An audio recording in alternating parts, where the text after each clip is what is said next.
Yeah, sorry about that, people. I just got a call from one of my friends, and yeah, it was an important call. So, but anyways, back to the discussion. Okay, so again, the following. Like I said, because it was so different from any of the other stories from the archive itself, I don't think people were that interested in it because I didn't have like romance in it, and it's good to have as a subplot to see where things go, but I just didn't have it. I didn't have any romance. I just didn't. I didn't think it needed it. But then I started to see. I started to remember. I started to reading. Yeah, I started remembering the romance between Kaito and droids on the anime, and I started reading Kit Rider's stories. Like, by the way, hey Kit. I started reading her stories that involved anxiety shipping, and then after a while, my eye kind of caught on to different shipping with Kaito, and I don't know why, but it kind of intrigued me. And you can have Senshi Moon to thank for that. Like, hey Senshi, which was diamond shipping, which involved Kaito and Rio, Shark's sister. And well, it's not like it wasn't the first time I thought about making a romance fic between Kaito and droids. But then Diamond Shipping came along, and I started to think about maybe I should do one with him and Rio. They already kind of know each other at this point. They're already fighting against the Barians. That was back at that point, not right now. We already know what's going on right now. And yeah, that's just how I saw it as, and maybe it could be fun. I wanted to go with. I started to go with. Okay, let's see how if I can hint at it just a little bit with him and Rio, maybe I'll go through with it. But canon wise, droid just wouldn't stay out of my head, so I had to throw her in there as well. And I like both shippings, but we'll get to that later. The following and the reviews that I got was, well, upon the second chapter, well, like I said, on the first chapter I got nothing. On the second chapter I thought about quitting. I thought about giving up the story altogether. But then just one reviewer gave it a good review, and that was it. The rest is history. And I'm looking at you, son of the Trigod. Yeah, thanks a lot. I'm being serious. Like, thanks a lot. If it wasn't for you, the story would have been done. I would not even continue it. It would not be as infamous as it is right now. Like, I never would have continued the story if it wasn't for you. That one little review you gave me evolved into 17 chapters. 17 chapters of fun number hunting shit. And I couldn't thank you enough. So everybody round of applause for Son of the Trigod. Just bravo, man. Just bravo. Yeah. Son of the Trigod gave me the review for the second chapter. Then he gave me another review for the third chapter. And it wasn't until the fourth chapter when I started to gather people's attention. I started gathering his attention. I started gathering Arlene's attention. Hey, Arlene. I started gathering Senshi's attention as well. And that's when I finally hit a good following. I finally hit it. Finally hit the good review button, the good following, the good favorite buttons, and everything. I was excited because now I got a following now, and just thinking about it is making me blush.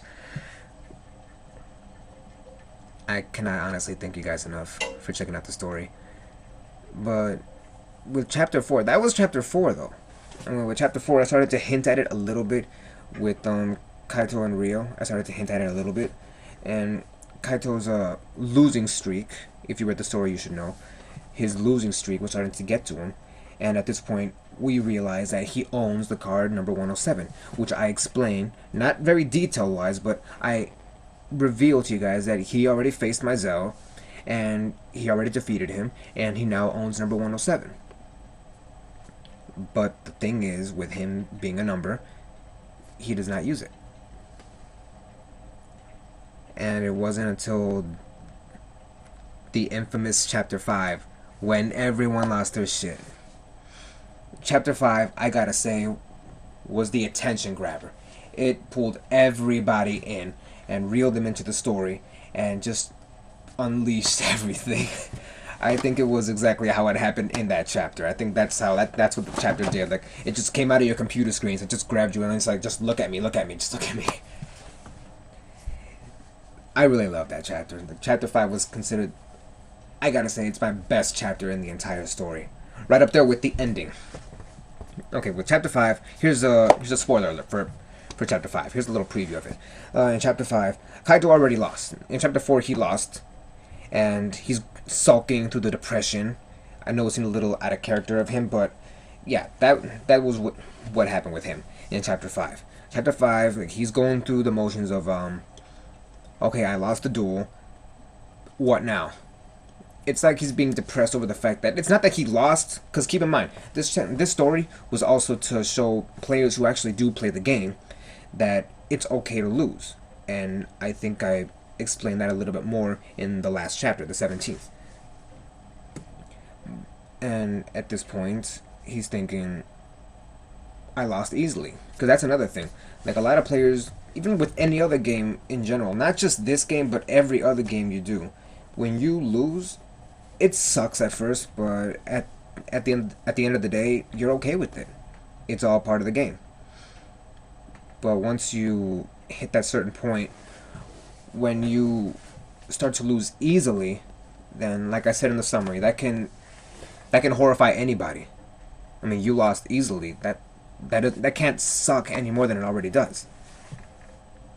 With chapter 5, Kaito is going through the motions of depression. He's trying to go through what he should do. He wants to know what he should do. He lost easily. He lost in one turn. In case you guys missed it in the 4th chapter, he lost, and he wants to know what he can do. His emotions are so mixed and everything that the spirit of number 107 lunges at him. And if you've seen Spider-Man, the animated series, from the 1990s, of course, if you saw how the Venom symbiote and Spider-Man were going head-to-head over Peter Parker's control, it was kind of like that. And in fact, that was the reason. That's how I was inspired to do the whole scene.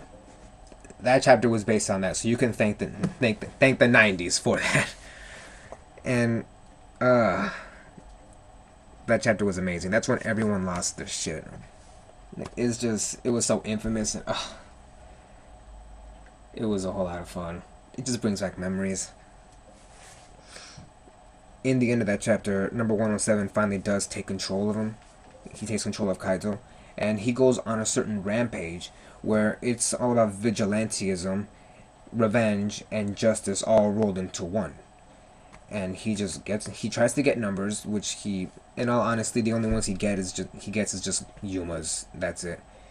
He manages to get that little girl's number. I forgot what her name was. I put her in the story, and even I forgot her name. I did it, and this is me. This is really me. This is me, Luminous. Yeah, I did make that chapter, but she was such a minor character in the show that she was just as minor in the story. I guess that's why I can't remember. But anyways, he manipulated Rio into joining him. Manipulated is the word here. And once again, I hinted the romance between her. But at the same time, I hint that there was a romance between Droid and Nistro, which I'm guessing is called Spectre shipping.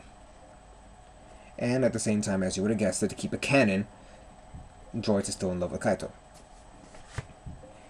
With that being said, this was before the two of them, Rio and Droid, met up with each other. This is before Yuma went to Spartan City. I was aware that that's where they went, but this is before they even, knew about each other. At least in this certain points. And, that's just how the story went. The story was just going through the motions of what could happen if you lose at a certain point. If you lose easily, again, that sucks, but, that's life. And in the story, I do hint at pairings. Nobody's in an official relationship except for, Droid and Gauch. I keep saying Nistro, I don't know why.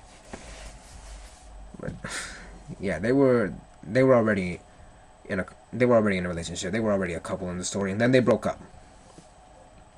And that's pretty much the only scene we get of them as a couple. I hint at sky shipping, like Yuma and Kotori, And, well, that's just pretty much it. Like, it's not even that much of a hint. It's more like, we know what's going to happen. That's another thing. We know they are going to get together at some point. Like, before the show ends, they're going to get together. Like, you say an Aki style. Okay, maybe not like that. That's like a bad example. But we know they're going to get together. Oh, God. I'm so going to lose so much for this. Anyway. The story itself, you got to read it. I'm not saying you should, but that the way I'm making it out to be, I'm probably doing a horrible job at making it sound so interesting. But at the same time, I think it's a good read. Like, if you ask anybody who followed the story, they can give you good positive feedback on it. The story itself was only 17 chapters. I thought I would go a little farther, but that was as far as I could go. One of the things that I did get when I finished the story was I got a lot of hate from it. I mean, I know people like the story, but I didn't see the reason for people to give me so much hate over it.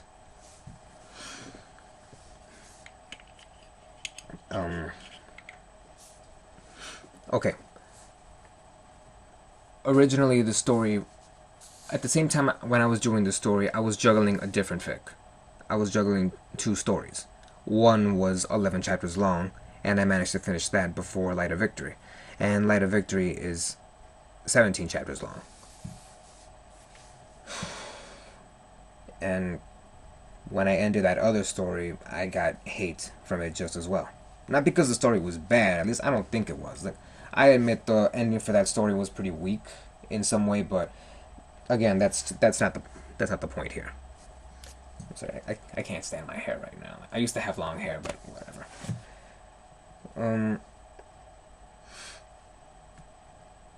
When I did the 15th chapter, I thought I was going to go a little bit farther, but I thought the story was going to go through like at least maybe 12, 13 chapters. Instead, I went farther. The part where I was supposed to end it was when Kaito faced Haruto. Once that duel ended, like, that was it. Like, Kaito should be back to normal. But I figured that, you know what, that was just a battle. There's still one more thing to do, and that's a war. And that's when the Galaxy War chapters came in. Once again, I saw a way to end it, but part of me didn't wanna. Mainly because I knew that there was still just a little bit more plot. If I was going to give it an ending, I would give it a proper ending. I did not want to cancel it altogether, otherwise it would make me look bad. I already said it many times before, and I'll say it to you guys right now. Even for those of you who are just tuning in on this video. When I make a story, I will not abandon it. I will not abandon it. If I'm going to give up on the story, I will give it a proper ending. I will give it a proper ending. Like, despite whatever hate I get, it's got to be a satisfying ending. Otherwise, I might as well be a horrible, horrible writer. On the 16th chapter, it was really short. That was when I announced that I was going to end it. I did not even plan on going 17 chapters long. I was going to go for like at least, like I said, 12 to 13. And when I announced it, I still got good feedback on it, but people were saying that, well, as long as it's going to end, at least we know it's going to have a good ending. Because that's the reputation that I have on the sites, because I don't want to be, like I said, the canceller of good stories. And once word got out that I was going to end the story, I got hate. I've had somebody in particular say, "Fuck you, how could you end such a fucking story?" And that got me a little confused, then it pissed me off afterwards. I'm thinking that, why is everyone making such a big deal about it? That's when I decided to explain that the story went as far as it could. There was nothing else I could do about it. The story is called Light of Victory, meaning that it was supposed to go through the motions of Kaito number 107, and to show readers and players all over that losing easily sucks, but you can easily rise from it. That may not have been the main theme throughout the story, because that was the theme in the beginning, but the main theme was on how he can rise above it, which he did, which Kaito did. He rised above number 107's control, he got over his losing, and now he's